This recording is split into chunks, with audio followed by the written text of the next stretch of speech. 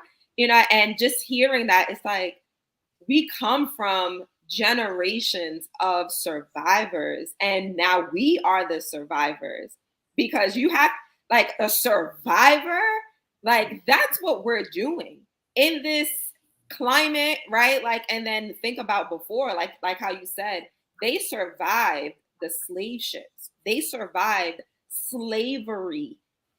Our ancestors, like, we are living testaments of that, of their survival. Like, it really is amazing when you just sit back, you think about it, you talk about it. It's really amazing. It is. I mean, my eyes are, as we were talking about it, my eyes are watering, because I'm just thinking, you know, we know that there were slaves that were like, fuck this, and jumped off the boat, right? And in this moment, I'm thinking, damn, what were those that didn't jump off? What were they thinking? What were they feeling? Right. Like, when we talk about it, we go to, I don't know what you guys are thinking. And in the comments, let me know what you think. In my mind, I go to that scene in the Black Panther, when he was like, nah, don't put me in jail. Just throw me in the ocean with my ancestors.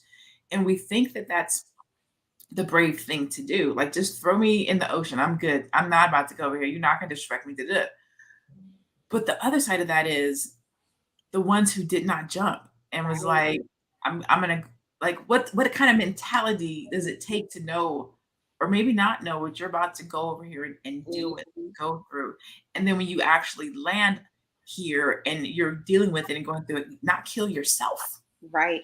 Like, just, I never really thought about that mentality, that psychology of it. Watching your brothers and sisters and people jump off the boat and you not. Right. And not only that, watching your brothers and sisters fight. You know, we talk about Black Girl Magic, and when we think of the slave revolt, we think of Harriet Tubman. But the one that doesn't get talked about the most is Sojourner Truth. Sojourner Truth, you know, didn't run. She didn't try to escape. She, you know, took her abuser to trial and won her case. This was a story that was widely covered in the press. She took her case to court, and she recovered her son, who was born into slavery, and got her freedom. We don't think about the actual fighters. We only think about the runners and those who tend to break, or who are buck broken, as they say. And we think about them, but we don't think about those who stay and they fight to the finish. Yeah. And it's all about perspective, right? Because I can see the hero in both. So it really is about your perspective and giving that respect to both ancestors, right? Because I mean, we don't know if the people that jumped, you know, they had surviving children or whoever, and that's where we came from, whatever. But just giving that respect, like, this is where we come from, you know, like, oh, I love this. I didn't know we were going to get this deep.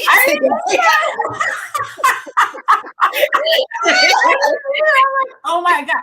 Because it just hit me as we're having this conversation. Like, when you said the Black Girl Magic, whenever people say it, I feel like we're just talking about right now. The hashtag. Huh? Like, yeah, the popularity of the hashtag. Yes, it feels like it's become this gimmicky hashtag thing. But if you really think about, where does your magic come from, right? It's innate. It's instilled in us. It's who we are. We couldn't get away from it if we wanted to, because it's been passed down from generation to generation to generation to generation. And so when we look at all these innovations and these inventions that Black women have done and that Black women have created that we don't know about, we haven't heard about, right? it just makes you go back into yourself and be like, man, like that for me anyways, it makes me just feel with pride, but have more resilience and just realize there's so much more work to do.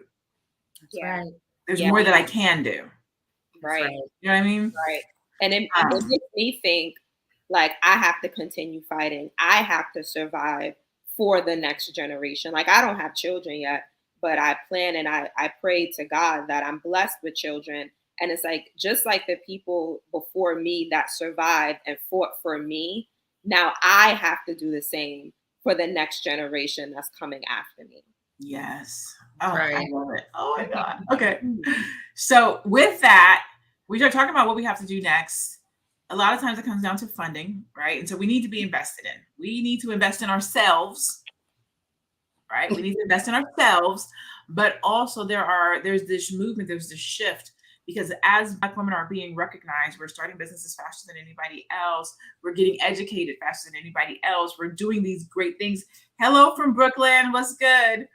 As all these things are happening, other organizations are taking notice, right? So you have Goldman Sachs, who is doing this initiative to invest in 1 million Black women, which is dope, right? But that's not even to me like the big piece. It's the fact that they're looking to invest $10 billion with a B. $10 billion in direct investment capital to Black women. Why do you guys think that is? Like, why do you think that corporations and organizations are recognizing Black women right now at this time and investing these types of amounts into our organizations, our businesses, our communities? Well, for me, I believe it's about elevating Black women and hopefully Black families to basically start building their programs and companies from the ground up. Mm-hmm. And it sounds like it's like a kind of a community transformation kind of thing that they want to do. My only issue with it is the elimination of Black men. That's the only problem that I have with this initiative, because it's like elevating Black women is a wonderful thing. You know, we are the vessel that brings life into the world. You know, without us, there are no babies, there are no children. But, you know, we're also under-resourced, we're underfunded, we're all underpaid. So elevating the Black woman is a great thing, and investing in us is incredibly important, because investing in us is an investment into the children, into our communities. And I think it's a wonderful initiative. I really do. I can't get with the fact that it seems like Black men are completely eliminated. Yes. Yes. Yeah, you know what? I started reading it, so I'll read it a little bit for those of you guys who cannot see it on the screen. It says, in partnership with Black women-led organizations and other partners, our new investment initiative, 1 million Black women, will commit $10 billion in direct investment capital and $100 million in philanthropic support to address the dual disproportionate gender and racial biases that Black women have faced for generations, which only have been exacerbated by the pandemic. So the investment areas include healthcare, education, housing, and small businesses, all aimed at narrowing opportunity gaps and positively impacting the lives of at least 1 million Black women. And then it closes with, Black women are foundational to their families, communities, and the United States economy, yet they face immense challenges such as being under-resourced, underpaid, and underfunded. That's kind of what that's kind of how it reads. Yeah. And you know what? I will be honest. When I first saw it, I was so excited for Black women. I didn't even go to thinking about, you know what, where's this funding or these types of initiatives for Black men? Yeah. Because they too are victims of, you know, being underfunded, underpaid. They are victims of crime bills. Yep. You know, policies affect them too. Bad policies affect it, because all of this is the result of bad policy, political policy, racism, systematic racism. But they too are affected. So it's like, while this is great, what role? Where do they fit into the equation? You know? Yeah. I as a woman, all of us who are either married or partnered with Black men, they want to be invested in too. Right? That's the truth. It gives me that agenda vibe, like, the agenda to divide and conquer, right? Like, we know that is a strategy, for an opponent. You divide and you conquer. So even though it's amazing for Black women, like Faye said, it's like, where are these things for Black men? And I can't help but to think, and I've witnessed that Black women, as they grow, they sometimes look down on Black men, like, well, what's wrong with you? Why can't you do this? I did this. And it's like, yeah, you did it because you have people investing in you. You have people that believe in you, right? So you can't now get down on the Black man that doesn't really have that, that backing, right? So it's like, we have to stick together as Black people. So you are being investing in, turn around and now say like, okay, what are we going to do for our Black man? So it's like, you get that, what is it? Robin Hood, steal from the rich and the poor or something. It's like, take it, get all you can, and now give it to the Black man. So now we can come together and we can be more powerful. The coming together piece is important. Yes. Yeah. No, I was just going to say, I wholeheartly agree. And it's like, there's a lack of financial literacy, a lack of wealth to invest. There's, the topic of money issues and financial services, jobs, and things like that, where Black men, much like Black women, are completely cut out. So in the event of them helping to elevate us with this initiative, and Black women are building, with Black men being cut out of the equation, is this a deliberate attempt to not just divide us, but to just completely throw the playing field, like make it where it's complete, there's an imbalance? Because we already have these gender wars going on right now as we speak. Is this going to further divide us? And if so, I don't know if I want it. I didn't even think about it and that's what I love about these conversations, is they lead us into opening our mind and think about other things, because it's like the mouse with the cheese. It's like, I got this cheese, I'm going to invest 10 billion in your community. We're like, oh my God, 10 billion in the community. Let me go get it. I like the cheese. I love my business. You completely forget that this elevation of the Black woman to do these great things widens that gap between Black women and Black men. You don't the foresight, the forethought to think about how does this play out. I didn't think about it that way, because that's a very true sentiment. And I think it entails what both of you guys said. As Black women, God, I hate to say this. Oh, it breaks my heart to say this. As Black women, and this is going to take us into a different direction. As Black women, the onus is on us to think about and consider the Black man when we are considering economic growth, wealth development, and how these corporations pass out and or decide who they're going to invest in. Now, I say that, and the reason why I'm like, it breaks my heart to say this, is because I know that there are a lot of Black women in the world who feel like, why is it always on us to have to consider the Black man when a lot of times the Black man doesn't consider us? And that's kind of why it hurts me to say that. But what I would say is that all Black men don't think that way. There's a lot of Black men that consider Black women. There's a lot of Black men who are in partnership with us and who want to see us win. Yeah. And so I don't like to make blanketed statements. So for those sisters who do feel like we can't. The only true way for us to grow as a community is if we do it together. That's that old age analogy. You can go far by yourself, but you can go fast together. Like, we have to be considerate and be thinking about, how to go together. Even with this in particular initiative, if we operated like other communities where Caucasian husbands will use their wives to get a minority-owned funded business, right? Yeah. We too can use this type of an initiative with the billions of dollars to help our brothers, cousins, nephews, husbands to fund and get a minority owned or a Black woman owned business. That's Like right. there are ways to work within the system in these types of investments and in these types of initiatives to help Black men. That's right. And I agree. I think you had asked the question, is it our responsibility? I don't remember how you framed it, but I am okay with taking on that responsibility as a Black woman until we get to a point that now the Black man is ahead and we're working together and we're better as a community. Because it's like, if we don't do it, who's going to do it?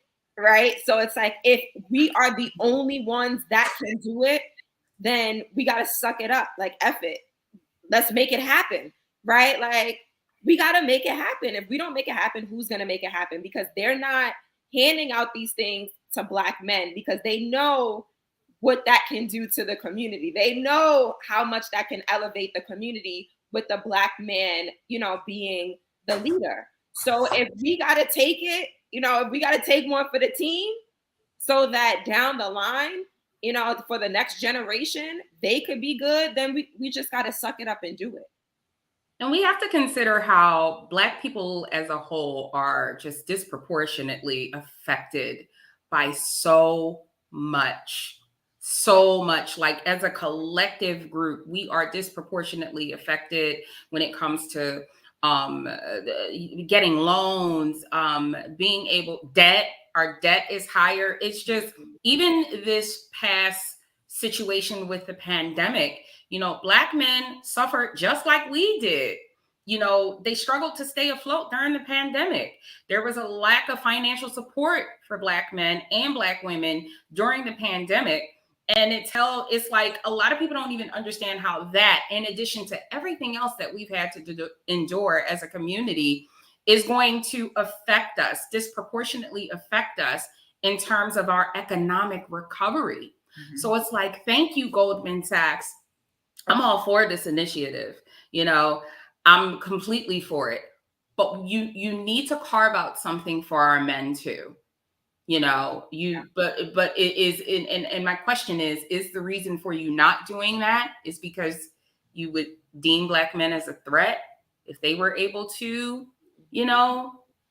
build businesses and they would have an initiative with Black women to build stronger and come out stronger in terms of building the community? What would be the reason? But when you think about the rise in inflation, and you think about how the price of everything is going up, and as I said, where we are now in this economic recovery since the pandemic, these initiatives are so necessary, but they are necessary for everyone. Yes. I think you hit it I think you hit the nail on the head.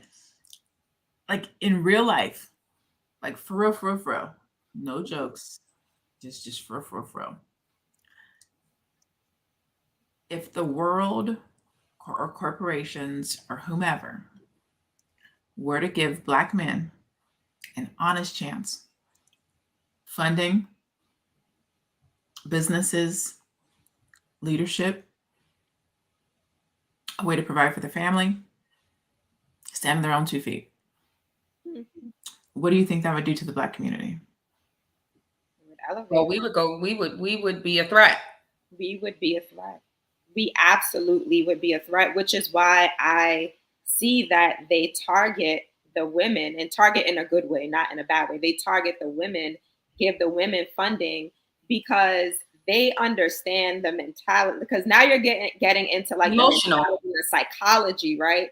So now if your woman is above you and she looking at you like, why couldn't you do this? Now you're losing respect for the Black man. Right. So, and not every woman, I'm not saying every woman does this, but I see this a lot with Black women. There are a lot of Black women that have lost respect for Black men. And like I said earlier, it's because you're given opportunities that they haven't been given. So if you are given these opportunities, you're taking advantage of these opportunities, of course you're going to rise while he's still over there busting his ass. Mm-hmm. Yep. And unfortunately, this affects our children. This affects kids. And, you know, when often with these gender wars and the things that go on, and these kinds of initiatives and looking down at Black men, often we're thinking about partners. We're thinking about the baby daddy. We're thinking about the man we're currently with. We're thinking about the husband, but we're not thinking about our brothers. We're not thinking about our fathers. We're not thinking about our Black male cousins. We're not thinking about our uncles. We're not thinking about our teenage Black sons who are, this kind of stuff also affects them. Yeah. You know, I have 6 brothers. Yep, I'm biased towards Black men. I can't help that because things like this affects them. And with them all being married, this is going to affect their home, you know, their wives and spouses. You know, if they decide to start a business or have a business, they'll be able to take advantage of this initiative, but my brothers won't be able to. So it's not just about my husband, my partner, my man. It's about the other men in our family too. Absolutely. You know, there's this piece in here I want to read to you guys. Let me see if I can share the screen. And it talks about, it says, reducing the earnings gap for Black women has the potential to create 1.2 to 1.7 million United States jobs and to increase the annual US GDP by 300 to 450 billion in current dollars. Imagine Black women closing the 90% wealth gap their households face compared to white households. Black women, white households. Notice that. Then imagine Black women's wages on par with those of white women, currently 15% higher, or white men, 35% higher. They didn't even compare it to Black men. Imagine Black women entrepreneurs receiving more than 0.3% of venture capital funding. They didn't mention Black men not one time in this whole situation with comparison. And then even when they compared it to white, they talked about the households as if there's no Black man or husband in the household. They didn't say Black households. See, and I have a problem with that. I have a problem with that. And I'm one of those small business owners who would say, if it's not for my home, if you can't give my man one too, I don't want to keep your money. I'll get it another way. Mm-hmm. We have to be in partnership. Like, yes, investing is important. And again, let me say this. I'm not saying do not go out here and get this investment, sis. Go out here and get this investment. Go out here and get this money. Goldman Sachs is handing it out. Go and get it. Take advantage. Yeah, take advantage. Do go get the money. We're not saying don't go get the money. If somebody is offering it, go and pick it up. Scoop it up. They owe it to us. Go get the money. Facts. But what we are saying is also consider how you can be in partnership with others in the community.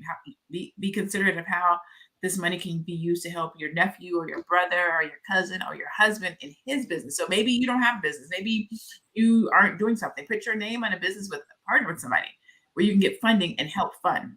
Yeah, it's not always just for you, right? So investing in Black women is important, which is what we're talking about today.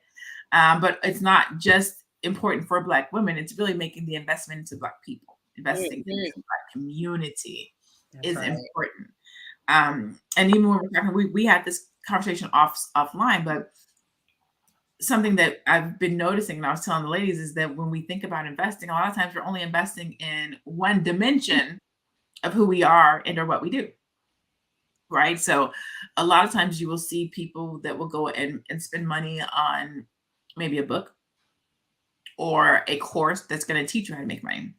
But I've been noticing that we don't spend money to invest in ourselves. Like, we don't spend money to invest in our mindset. We don't spend money to invest in developing as an individual. We don't spend money investing in our personal growth, working through our personal traumas, working through our mindset, working through our failures. And we end up sitting by ourselves and thinking that we're the only person who's dealing with a stress or a trauma or a setback. And we'll sit in that place for too long because we didn't make the investment to move on or to get out of it. Yep. I agree. I agree as well. Your personal development is very important. Your personal development is something that you should want to work on every single day. It should be part of your main objective every single day, especially where it counts, because it affects your mental health, you know, Your personal development affects your employability. It affects your wealth. It affects your talents. It affects how you parent your children and how, you are with your spouse at home.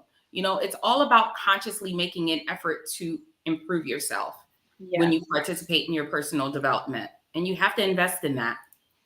And I think a lot of the time the mentality is, well, I'm going to get the money first and then I'll worry about the other stuff. But you have to remember that money makes you more of who you already are.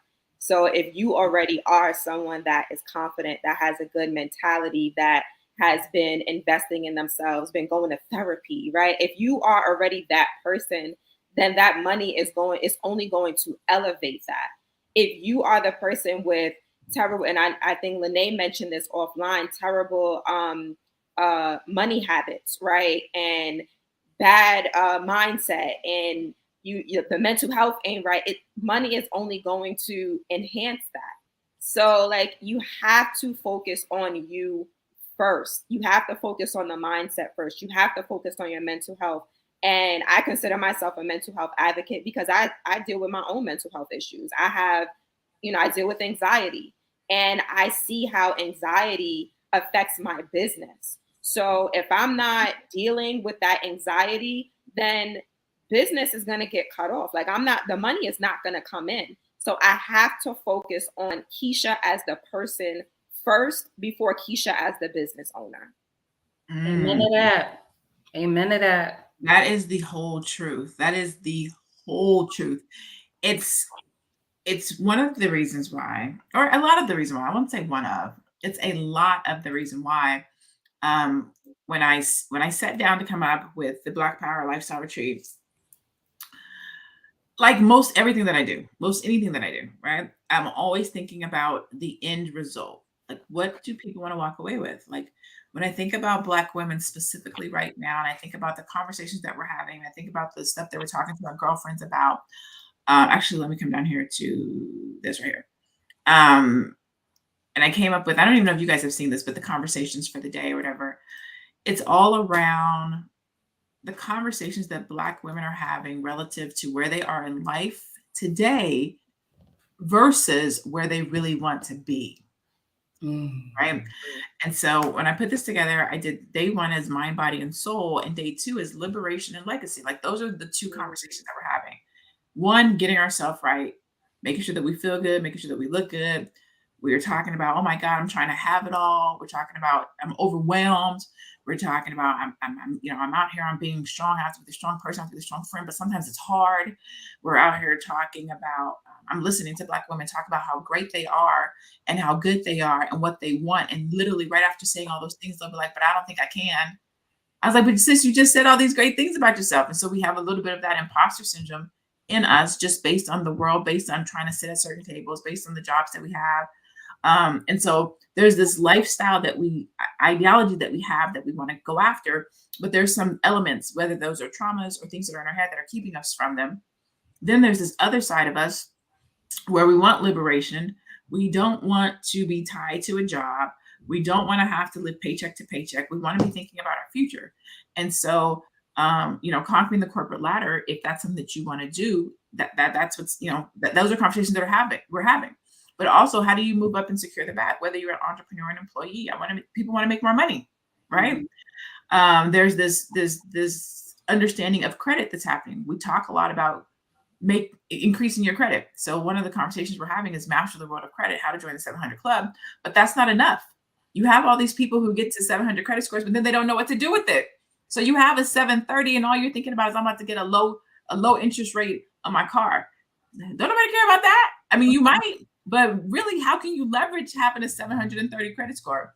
And that's where we're gonna build on that with building a bulletproof wealth portfolio. If you have over 700 credit score, over 730, whatever the case might be, you should be leveraging that credit score to buy property that's an investment property. You should be leveraging that to get business credit. Like, there's other things you do with the credit score that's over 700 than just get a low interest rate on a car. But we don't talk about those things. We just talk about get your credit score up, but not actually what you're supposed to do with it once you get it there. Okay. Then we're gonna talk about building a bulletproof wealth portfolio, how to stack your FU money. Like, you need to understand crypto, real estate, cannabis, stocks, entrepreneurship. There's more than one way to make money. There's more than one way to invest.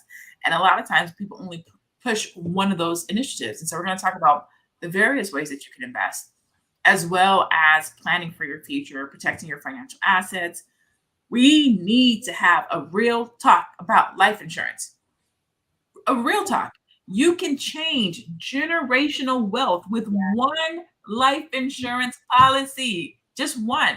If the whole family goes in and says, we're going to put $1 million in Big Mama, and then this is what we're going to do with it, this is how we're going to do it, so everybody can create businesses or create investment. Like, that's a real conversation that we don't have in our community, but we need to.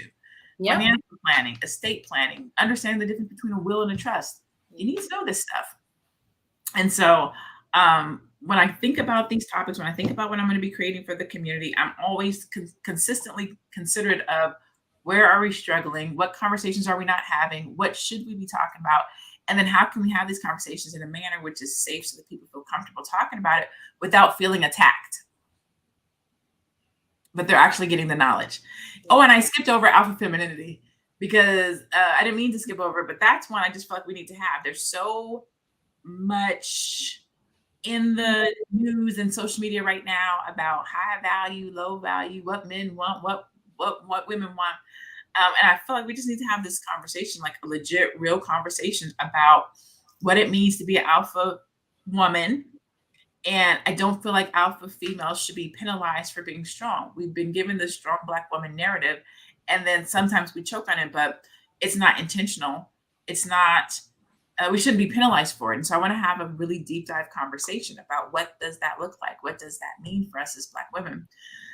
And so all that to say, personal development is super important, right? The conversation that we're having outside of business are equally important as the investments that we make into business, as equally important as the conversations we have around business. And so what do you guys think? I think this is going to be an amazing retreat. I also think that these conversations are necessary because right now, because we're dealing with so many problems in the world, it should never stop pushing your snowball. It should never stop pushing the ball, should I say. But there does come a time where we need to rest, and we need to basically take a step back and reevaluate where, we need to put our focus. Mm-hmm. And that's why, when it comes to development, a lot of people don't understand there's a difference between business development and there's personal development. And they're separate, and they both affect your self-confidence. They both affect how we communicate in relationships to ourselves and other people.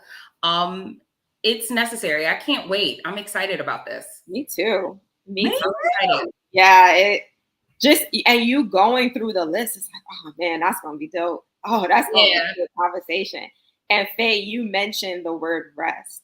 And that is something that I preach all the time to my audience, because rest is not a reward, it's a necessity.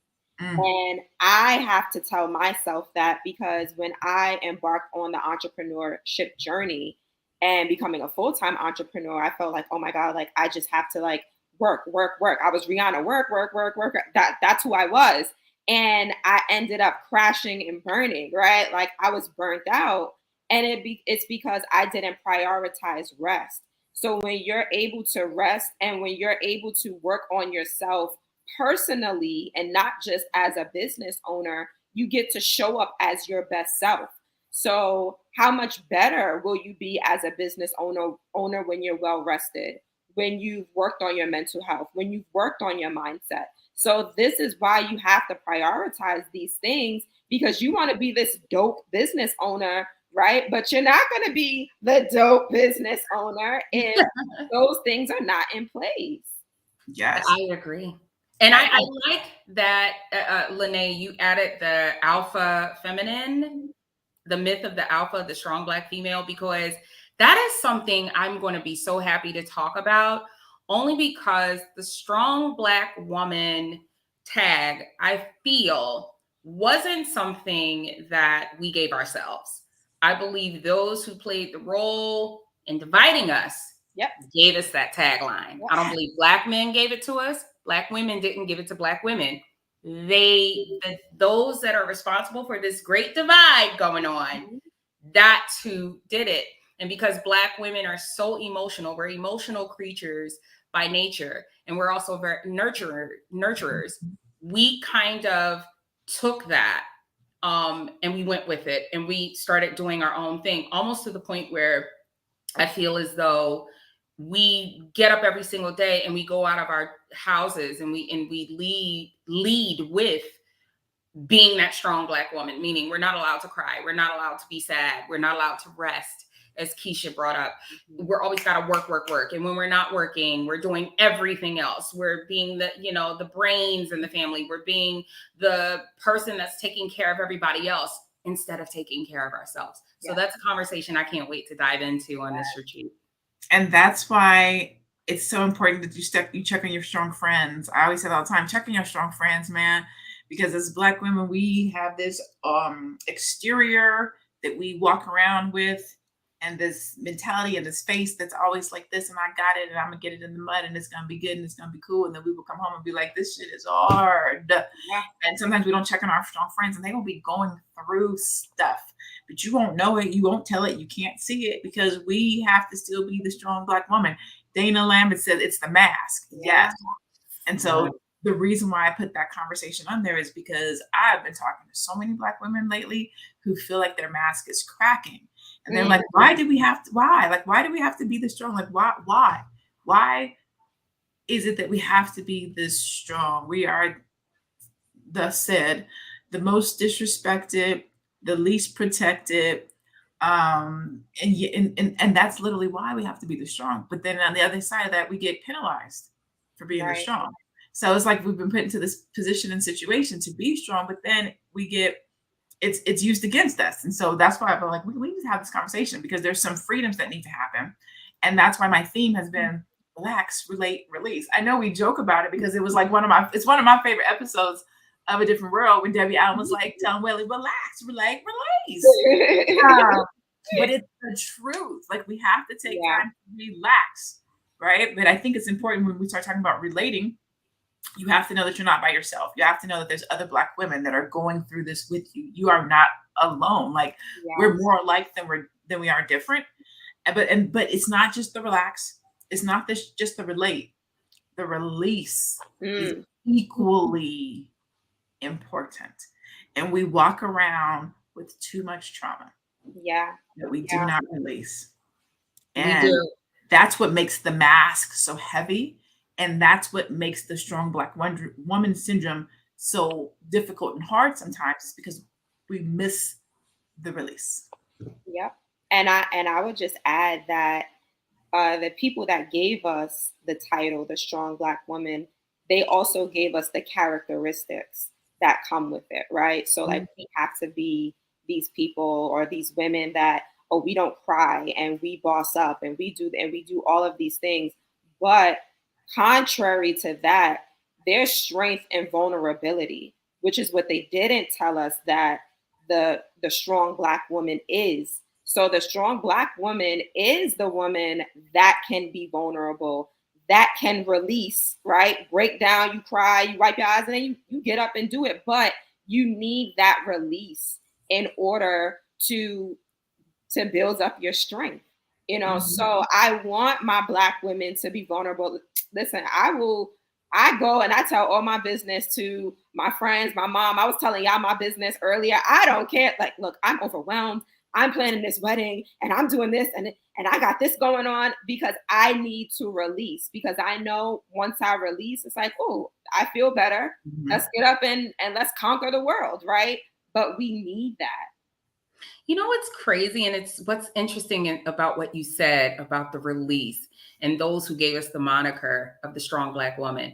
You ever notice that whenever we're not being the strong Black woman, as said by the rest of the world, we're the angry Black woman? We're always angry. That's how they know us. We're always locked. They always stick Black women either on this side of the extreme or that. We're either the strong Black woman or we're the angry Black woman, but we're never anything in the middle. And we're never allowed to be something in the middle. And that I've always found that fascinating. And I believe that a lot of that stems from the things that they placed on us to divide us from our men. And that's why we're so, and they dangled things in front of us that they knew we would take, such as money for these initiatives. And way back when, it would be the government or social programs, right? But they never told us what would be the consequence of that. And the consequence of that is the trauma. It is the trauma. It is the emotional trauma that we've carried. It's having to carry this burden on our back. I think there's a popular meme. I know you've all seen it, where it's like a Black woman, she's carrying a bag. Yeah. And each in the bag, it has a label. It's like tired, stressed, overwhelmed, and all of that. And she's carrying it on her back. That's where we are. And we have to talk about that. And at this retreat, that's what we're going to do. Yeah. It always takes me back to Erykah Badu's Bag Lady. Like, if you really listen to those lyrics, like, that's one of my favorite songs. I don't know why, but it makes sense. She's like, bag lady, you gonna hurt yourself carrying that bag like that. Like, I can't recite the words right now, but that whole song is about what we carry in our bag, from relationship to relationship, from business to business, from job to job, from friendship to friendship, from chapter to chapter, from season to season. It's all that stuff. Hey, Kimberly, what's up? Texas in the building. That's what she's talking about. And under the alpha femininity, the myth of the strong Black woman, the discussion that I gave it was, the strength of a Black woman is not negative. It's the necessary muscle to carry the weight of our crown. Like, people, it's not bad. It's not bad to be a strong Black woman. The angry part is a little bit disconcerting, but the last time I was having this conversation, without even knowing it, somebody in the audience was like, yeah, I wish they would just call us powerful. And I was like, I'm glad you said that, because that's why I chose Black PowHER, right? Because sometimes we do have all the time we have to be strong. Sometimes we do have to be angry. Y'all out here killing our babies. Like, we have to be angry, but we're also magical. Like, we're so many different things. We're all different things. So I like PowHER. I like PowHER because I feel like it encompasses so many different things. Sometimes we have within our PowHER, right? Sometimes we have to be angry because we have to have the fire in our belly to get things done. Sometimes we have to be strong because sometimes it's just us. Sometimes we have to be vulnerable. Sometimes we have to submit. Sometimes we get to laugh. Sometimes we get to be footloose and fancy free. We're a variety. We are a plethora of different things. We're not one dimensional. We're not monolithic. We are beautifully. When I talk about myself, I always say I am a perfect imperfection. I am flawlessly flawed. People like, that's like an oxymoron. It is. Because I'm both. I'm flawless and flawed at the same time. I am perfect at who I am through my imperfections. That's right. And I feel like that's who we are as Black women, but a lot of times you just get the strong piece. Yeah. Well, what I want us to focus on as Black women is that peeping the psychological mind trick and the mind games that they play, because that's what they do to get us here. And I think the psychological mind trick of either the angry Black woman, ABW, or the strong Black woman, SBW, it could either do two things. It can strengthen you or weaken you, but either way, now fear and doubt often gets instilled in you. It gets instilled into your psyche. And that's what causes a lot of the stress that we tend to deal with. It even affects how we fight every day. And when I say fight, I don't mean physically fight, but just fight to get up and deal with the things that we have to deal with every day, and we need to just always peep it. And that's why I said, with this initiative, what stuck out to me, although it's a great initiative, is why are Black men eliminated? So you start in trouble again. Mm-hmm. I'm looking at you. Already started trouble years ago, taking men out of the home and giving Black women welfare and Section 8 and all that. You're starting trouble again. Yeah. Don't do that, because I'm not a fan of that. It's like a different. It's a different bait and switch. Before it was, here, we're going to give you the welfare. We're going to give you this. We're going to give you this. You don't need the Black man. Now it's, we're going to give you money. We're going to give you money. We're going to help you to fund your businesses. We're going to give you education. We're going to give you everything that you need to succeed as Black women. And we're not going to give the Black men anything, but you're going to do really good. You're going to do really well. You're going to go really far. Yeah. And with that escalation and with that rise, now you're going to start giving these Black men the side eye. So it's just a different bait and switch. Yeah. And again, I agree. And again, they're giving us all this, but they're not going to tell us about the consequences on the back end, which will be stress, dealing with everything by ourselves, being alone, being unmarried. A lot of us, they're not telling us about that part, just like they didn't tell the baby boomer generation, our mothers or grandmothers, about that part. They didn't tell them about that part. They're not going to tell us that part. Yeah. And this retreat that we're doing, it's just to prepare you. It's to prepare you because it's coming. Take advantage, but pay attention to the psychological mind game, because they are definitely playing it. Yes. And you see, this is why you need things like this retreat, because on your own, you're probably not thinking that, right? On your own, you're like, wow, these people really care about us. They want to, really elevate us. And then when you have these conversations, you come together and you have these conversations, and then you start to think like, wait a minute, you're right. So it's like, we need to invest in each other, and we need to create this community so that we can get on the same page, so that we can understand, so that we can see different perspectives that we wouldn't have otherwise seen if it was just us thinking, or, ourselves as an individual thinking about it. Yes, absolutely. Absolutely. And for my part, right, this is how I think anyways. Whenever people make an investment in themselves, I like to invest back in them. And Keisha has donated to this, but so for those of you who are thinking about participating in and or coming to the Black PowHER Lifestyle Retreat, I think investing should go both ways, right? So when people invest in themselves, one, you should get transformation. So you should be in control of your reinvestment, right?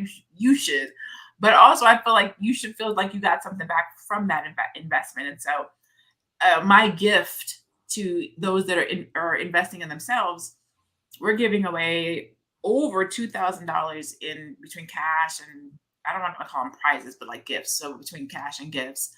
Are you guys familiar with Marcel? I don't know if you guys are familiar with Marcel Benson, but anyways, he's a really good friend of mine, and he's donated a watch that we're going to be giving away. His watch itself, or the least expensive watch, is $185, and then he's also giving away a bracelet. Keisha's doing a shirt. We have some journals. Teddy, who's not here with us today, she's doing her Invest in Cryptocurrency with Confidence course. She's going to be giving one of those away. I'm giving out a strategy session. There's a lot of cool stuff that we're going to be giving away.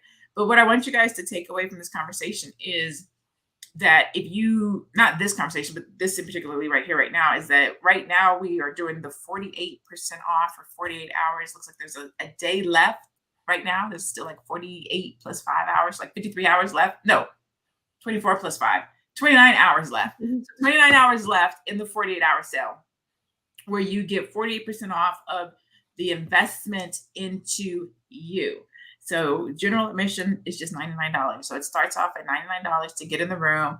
If you want VIP or super VIP, it goes up from there, but $99 to get in the room, to make the investment in yourself so that you can move yourself forward, your business forward, your career forward, your lifestyle forward, your mindset forward, your womanhood forward, your network forward, because these women are amazing. If you came to the Black PowHER Business Conference, phenomenal. Yes. Yes. Phenomenal. And so we're going to take that and take it to the next level, but we're going to be dealing with the woman. We're going to be dealing with the woman behind the business. We're going to be dealing with the woman behind the career. We're going to be thinking about the mindset behind the woman behind the career. We're going to be dealing with the mindset behind the woman who goes after her dreams. We're going to be dealing with the mindset of the woman who does not go after her dreams or feels she deserves a seat at the table. We're gonna get the Black woman together, which is not to say not together, but we're gonna make her better. We're gonna take her to the next level. We're gonna push and pull and make sure that when you walk away from this retreat, relaxed. I just like to do it because I love when Debbie Allen finally gets with Whitley to do it. She's like, relax. That's what we're gonna do. We're gonna help you to relax, release, so that you can go after everything that has your name on it with intention, feeling that you deserve it, that you're worthy of it, that you can have it, that it does belong to you. And if you can do that, you will see phenomenal success and elevation in your career and your business. Yeah. Speaking from experience. Self-reflection, self-awareness, personal development is hard. I'm gonna say it. It's hard because you gotta look at yourself. And it's easier to say somebody doesn't like you. It's easier to say that your job is looking at you crazy. It's easier to say it's somebody else than to say, you know what, maybe I'm struggling in this area. Maybe I need a little bit more here. That's hard. It's hard. What kind of personal development work have you guys done? For me, at any time. For me, the personal development that I think, and I guess I'll be sharing a personal story here, is I hit a low after many years ago. It's almost 10 years now after my divorce. And so I actually went to therapy because I had to learn how to live without a person, you know, especially someone I had known my whole life. I married my high school sweetheart, and this was a person I had known since I was a teenager. And so it was dealing with separation anxiety. It was dealing with feelings of abandonment. It was dealing with, how do I learn to do this by myself? Because I had never had to.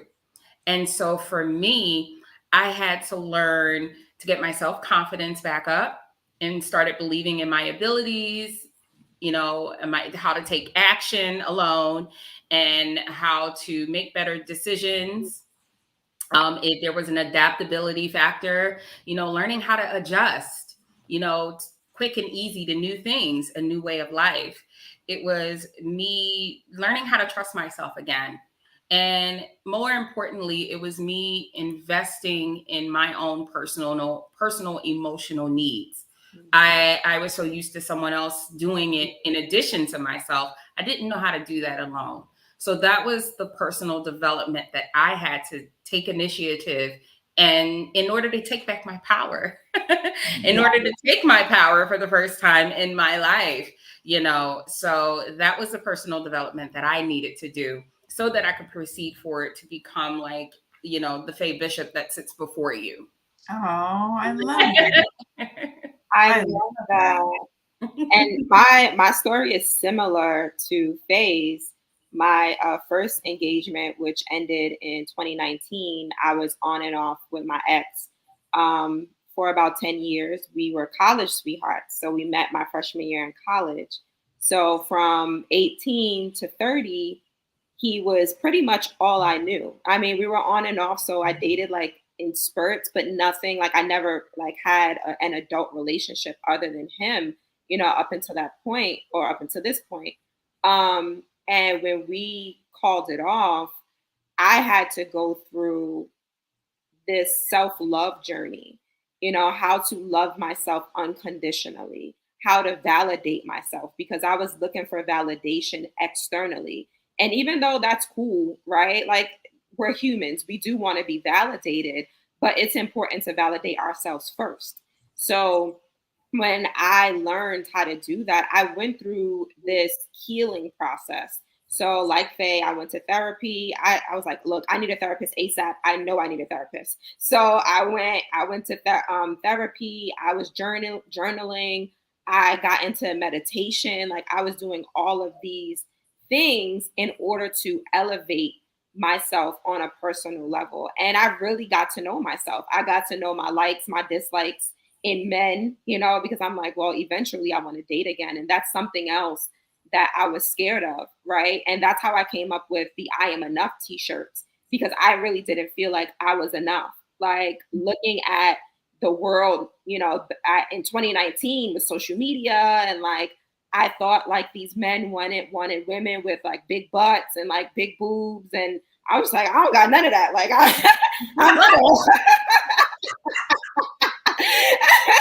was like, I don't have that. So I felt like I was never going to get married, and I wanted kids, and it was just this whole thing. And I'm like, oh my God, like I need help, you know? So I went through that journey, and here I am now engaged, you know, to the love of my life, and we're getting married in November. And had I not gone through that process of that personal development, I wouldn't have my business. My business wouldn't be what it is today, because it blew up because of the I Am Enough t-shirts.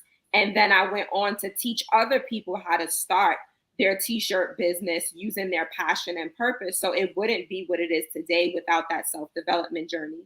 And then, you know, my relationship wouldn't be what it is today without that self-development journey. So it's just so important. That personal development is just so important. It is. It's crucial. It's crucial. Dana says, that's beautiful. Yes, my therapy and self-growth journey has been amazing, creating that safe place to grow and love yourself and know that you are enough. It's super important. And I really don't want people to step over that piece. When you start talking about, you know, making these investments into your business, making the first investment, the biggest investment, the most important investment you will ever make is in yourself. Yeah. Excuse me. And it's never too late to make the investment in yourself. Age doesn't matter. Relationship status doesn't matter. It's that you do it. And here's the funny, here's not funny thing. Here's the caveat. You gotta do it every day. That's right. It's not a one and done thing. You don't just do it one time. You're like, all right, I made the investment. Every day, sometimes every hour, depending on what you have going on in your life. It's a daily investment that you have to make. I do it every day with through devotion or prayer or meditation. But I would say, if I was talking about the biggest investment I think I've made was when I had to leave home. Like I had to just take my own life into my own hands and say, okay, I want something different from my life. I'm not getting it here, surrounded by what's going on in my life. And so I have to leave. And I literally at 22 packed my bags and left and uprooted myself, because I knew what I was doing and where I was at wasn't what I wanted. And I wanted something different in my life. And so I just left. I didn't know what I was doing. I didn't know where I was going. I didn't know how I was going to get it. I didn't know nothing. I just knew what I was doing wasn't working. This is not the life that I want. Even though I don't know where I'm going or what I want to do or what's going to happen, I know that this isn't it. Mm-hmm. So whatever I have to do to make sure that this is not the life that I turn out with is what I'm going to do. And from that, I started reading books. I started going to conferences. I started going to events. I changed who I was hanging around with. I changed what I was listening to. I started seeking things that were going to fulfill me and help me to change my mindset and to change how I think and to change how I talk. And then I started getting around other people who thought and talked the way that I wanted to think and talk. And before you know it, you start seeing these little personal changes start happening that inch you closer to who you want to be and where you want to be in life. But it is all about intentionality. Yeah, that's right. It's all about making a choice and decision that I'm going to invest in myself. I'm going to invest in my growth. I'm going to invest in where I want to go. I'm going to invest in who I say I want to be. Because if you don't, it doesn't happen. That's right. I wish I could come over here and just flip the switch and be different. I'm going to be a size 12. My hair's going to be down my back. My booty's going to be big enough for a cup to sit on it. And I'm going to have $5 million in the bank. I wish I could do that. But I can't. I gotta go to the gym tonight and do some sit-ups and some squats. And I gained 10 pounds, guys. So like I have to lose it before the wedding. Personal development is every single day. I dealt with a tragedy in my family, and it's like circumventing pain and seeing someone close to me hurting and not being able to really do anything except be a beacon of support. You want to be someone who takes it away, but you can't. Yeah. But that's like part of that personal development journey. You know, you want to take the person who's hurting them head off. You can't. Sometimes you want to punch somebody in the face or smack somebody like Will Smith, but you can't. So you have to be disciplined. Part of personal development is your discipline as well. It is an everyday job. It is an everyday thing. And can I just leave with this? Who are you without the business, without the money, without the job? That's how you determine how much personal development you need. Like you ladies said, like you need it every single day. You need to be pouring into yourself every single day. But I don't think that people really know who they are without those things, without the business, without the degree, without the job.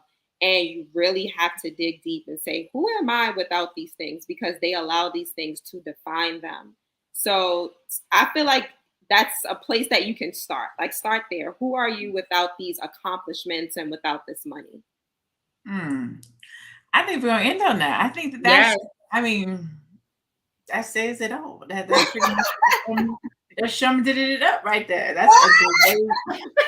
It did. Like, if you were to strip away the that's good. That's good. That's good. So this is your personal invitation to the Black PowHER Lifestyle Retreat. It's going to be phenomenal. It's this weekend. If you cannot make it live to sit with us and sit in the room and I say break bread with us, but you know, network with us, you do get access to the replay so that you can catch it at your leisure. I didn't know this, but some of the ladies who missed the Black Business Conference got together and watched it together. So even if you miss it live, you can still get with a group of other women who may have missed it and still experience it together. Black women, we're phenomenal. We will find a way to make sure we can network and do what we got to do. So if you, again, it's this weekend. It's Saturday and Sunday. It's going to be hands down one of the best investments that you can make in yourself, in your future, in your woman, in your network. Go to www.theblackpowherretreat.com. It's down there. I'm scrolling on your screen. Again, it's 48% off for the next 48 hours, which really we're in the last like 30 hours, I think is what I saw. Like 29 hours is what we have left, depending on when you watch this, I should say, if you're watching the replay. But go check it out. On that note, I will do final thoughts. I know Keisha just gave her final thought. Faye, do you have anything to add or anything to say? Nope. I think Keisha said it all. And I will see everybody this weekend at the retreat. Yes. I didn't get to say who all is going to be there, but you guys, you know, it wouldn't be a retreat without Melanated Air. So Keisha will be there. Faye will be there. I specifically brought in Melanated Air for the feminine alpha conversation. I think that one was best suited for this group because we're so diverse in our ideologies and how we think. There's a lot of things where we have similarities, but there's a lot of things where we don't. But also some people are married, some people are not. Some people have been in a relationship for longer. Some people are just dating. There's various dynamics to us that I think we would do a good job with that conversation. So, so that's our conversation that we'll be having on that day. Plus, Alicia's joining us for that one. I was like, let me get a doctor. I wanted a doctor on that panel. So Alicia will be joining us for that panel. So it's going to be good. I cannot wait. We're going to have a good time. So I will see you guys this weekend. Yes. And I will see you guys out there in the world. Make sure you guys go and find and support Keisha. You can find her at We Inspire Brand. Make sure you go and you follow Miss Faye Bishop at Miss Faye Bishop. You always can follow me at I am Lene Javette. This is Melanated Air. We love you guys. We appreciate you guys. I know you haven't seen us in a minute, so you're probably feeling like, oh my God, where y'all been? You might see us again more often. We're trying to figure out how to be more consistent in what we do. Everybody is doing amazing stuff, a lot of stuff. Keisha, like she said, she's getting married in November. business is picking up. If you need a t-shirt business or you're looking to start a t-shirt business, holler at your girl because she can get you there if that's something that you're interested in. Don't wait. Ooh, Keisha, you know what? I might have to talk to you. I'm about to do a mastermind, a product mastermind from August to November to get people Black Friday ready for the holiday season. I might have to have you come in and talk to some of my people. Yeah. Because some of them are looking, I was actually going to go through merchandising, but I might partner with you on that instead. So remind me about that. And then, yeah. I was like, you know what? I might be able to do something with you on that. And then Faye, don't give me the line. Casting all call. Lead casting call, which is an entertainment jobs resource. So if you're looking to work in entertainment, be it in the digital space, in the media space, in the arts, performing, acting, singing, lead casting call is the lead job source outlet that takes the job to we bring the jobs to you. You know, a lot of times you have to go looking for the jobs. We bring it to you. So we're like the Indeed.com of the entertainment and digital space. Like, I think we're number 2 behind Backstage. So yeah. So I know there's project casting and all of that, but they charge. Lead casting call does not. So I have leadcastingcall.com. Yes. And I have brick and mortar businesses too, which is another story for another day. That I just had to take over. So it's the family business though, right? Isn't it the family business? It's the family. We're not talking about what it is, but it's taking over a family business. So yes, an entire grocery store. Yes. So that's amazing. That's beautiful. Teddy, who is not here, she is transitioning out of the military. She teaches, and I don't know if she's a business coach. I think she's an exit strategist, and she helps with in the crypto space and understanding that NFT and that metaverse world, if you will. And then Chanel, who is not here, Madam President. I'm going to call her name, Madam President, who's not here with us today. She is in the entertainment field, but she has her own merchandise company, the Freedom Company. And then you have me. So we are trying to figure out how to be better about coming to you guys more regularly. We definitely know 2 days a week is not going to do it.